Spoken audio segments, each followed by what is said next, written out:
None of the ingredients that I've chosen allow Italicus to do its own thing within the drink. But you'll get sweet citrus forward notes, but you'll also get some underlying like nutty wood notes from the sunflower seeds. The absinthe helps bring out some of those gentian notes, so a little bit floral under there as well. But overall, just a very sweet citrus forward aperitivo. Today at Cocktails Distilled, we're looking at the UK finalist for the Art of Italicus Aperitivo Challenge. With the global finals set for next week, this is Brandon Stead and his cocktail, Vincent and Gallo. And it's inspired by Vincent Van Gogh's collection of oil on canvas painted sunflowers. You have a bit of a Van Goghish look about you. Which came first, the look or the cocktail competition? So the cocktail competition came along first. The actual drink was inspired by obviously Vincent Van Gogh, but we came round to it because I was watching an episode of Doctor Who. It's a British cult classic TV show.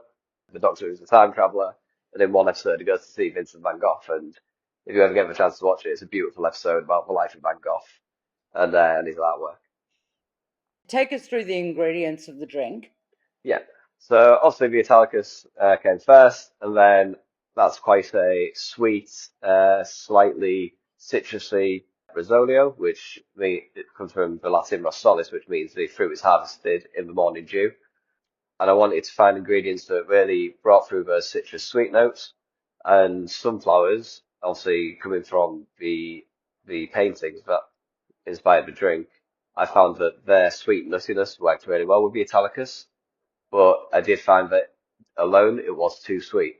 So the other ingredients I added to curb that sweetness and help balance the drink were absinthe, IPA, and soda. So the IPA, the bitterness of that helped balance out the sweetness, and then the soda helps lengthen the drink and add that effervescence to give that aperitivo style cocktail. Do you want to show us how it's made? Yeah, absolutely. So it's a built drink, so go straight into the glass, fill it with some ice. There we go.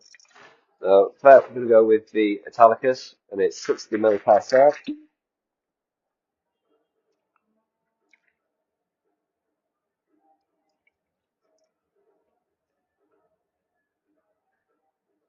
Go.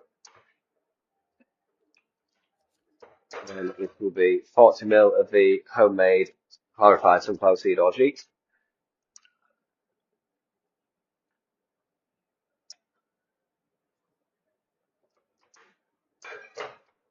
Followed by 2 dashes of absinthe. And then at this point, as I said, it's quite citrusy, quite sweet. So what we're going to do there is just stir those ingredients in just to incorporate them. And a little bit more ice. And then we've got IPA. So for the actual competition, I had to use canned IPAs. Obviously, it's easier to bring down from travel. But luckily, we have IPA on draft at the bar. So every time we make the drink here, it'll be fresh IPA straight from the draft. That's going to be 75 ml.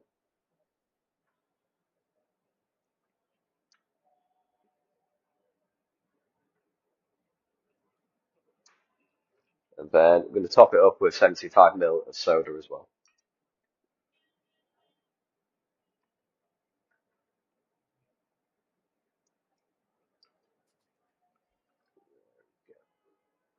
So hopefully you can see through the camera you've got the lovely colour scheme going on. And that's really what I wanted, was to mirror the colour use of Van Gogh sunflowers. So you've got the nice light yellows at the bottom, and then we've got golden from the IPA. And that's the drink. Other than seeking that colour, what made you decide to run with an IPA? So I found that the bitterness of the IPA helps mellow out some of the sweetness. Like I said, obviously I've got the orgeat, I've got the Italicus, both really sweet ingredients. So the IPA just helped balance it out. And I did play around with, maybe 150 ml of IPA, 25 ml IPA, and I found that 75 ml was the perfect choice, along with 75 ml of soda. It helped lengthen out the drink without overpowering it. I also found that the chamomile notes within the Italicus works really well with the hops. And what made you think of using the sunflower seeds in an orgeat? So obviously orgeat isn't something that's particularly used in Aperitivo style cocktails. So what I did with that was clarify it to get rid of that viscousness. I used a citric acid solution to help bring through some of those more citrus notes. And I decided to do the sunflower seed orgeat largely because of the painting sunflowers. I could have chose, Starry Night. I could have chose Absinthe in a Cup from Van Gogh, but sunflowers really jumped out to me. One reason because sunflowers grow throughout Italy, mainly in the Tuscany region, where it's a regional flower. And the connection I made between the two was that the Medici family, who were one of the last affluent families to drink Rosolio in their courts before it was banned throughout Italy, actually resided in Tuscany. So if you go to the Medici villas, which are still there today, you'll see them surrounded by sunflower fields. Do you want to talk us through how you made the sunflower seed orgeat? Yeah, so as I said, it's a clarified homemade sunflower seed orgeat. The way that it was made was 200 grams of sunflower seed, 400 grams of sugar, 400 grams of water. All that just went straight into a blender, blended till it's a nice fine consistency, and then strained through a nut cloth. I then added the citric acid solution, which was 96 grams of water to 4 grams of citric acid, so 4% citric acid solution. Once it's strained through the nut cloth, I've added that in. Gave it a little stir, left it for about half an hour just to do its own thing to grab those proteins. Then passed it through a coffee filter until I got the required clarity. And I think it took maybe about the first 300 mils to go through, and then I had to pass it through again, and then it was very nice and clear. Now, how did you approach this brief? How do you dissect a brief when you get one? Yeah, so also with this one, it was based on art and artists. So the first thing I wanted to do was find an artist that inspired me. I'm not much of an artistic person, but I can appreciate art in some way, I suppose. As I said, I found Van Gogh through watching Doctor Who, so I suppose the art of television and media was there. And once I had the artist and the art piece that I wanted to use, I started looking at ingredients. Obviously, I said like sunflower seed orgeat, which is a very obvious connection to obviously Van Gogh sunflowers. But then it was finding that connection to Italy and Italicus.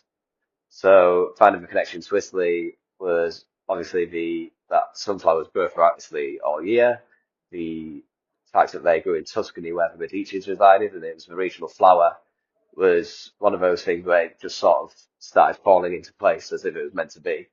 And then obviously making the drink and testing it out, I found that sunflower seeds worked really well with Italicus, which again, it just happened to be that they worked really well together and it all just fell together. And how long was the process? How long did it take between initial conception and finalizing the measurements?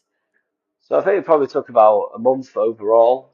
Once I'd worked out my orgeat, that was the big one that I needed to get. So working out the clarification process, working out how much citric acid to have in there without it becoming too citrus forward, working out how much sunflower to have in there without it becoming too nutty. It's really just about finding those balances. And the other ingredients was like absinthe and IPA.